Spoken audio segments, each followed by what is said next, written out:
If your Android phone displays no service or emergency calls only, here are troubleshooting steps to resolve the issue. First of all, restart your phone. Turn your phone off completely and wait for 30 seconds. Turn your phone back on, and this restarts your phone's connection to the mobile network. Another thing you can do is turn on the airplane mode on for a few seconds and turn it back off. Allow your phone time to reconnect to the network.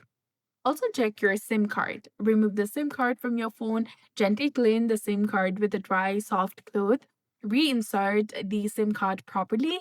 And if possible, test the SIM card in another phone to ensure SIM card is working correctly. Also, go to settings and then search for mobile network.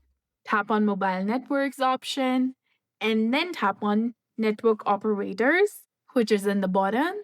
Now set the preferred network type to LTE, 4G, 3G, or 2G auto and avoid selecting 4G or 5G only, especially if the signal is weak in your area. Another thing you can do is you can go to settings and then search for system, or you can go to the search bar and type in reset. Here, tap on reset mobile network settings. Tap on reset mobile network settings and tap on reset settings in the bottom, and you'll be done. You can also restart your phone and check if the issue is resolved. Some networks experience issues with VoLTE.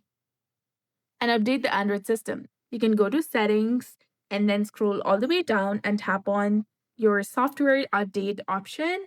Then tap on download and install if any update is available. And insert your SIM card into another phone. And if you still have no service, the issue may be a damaged SIM card, a network outage in your area, a deactivated SIM card, and you can contact your network provider or replace the SIM card. So that's it for this video. I hope you found this helpful. If you did, please like, share, and subscribe. Thanks for watching.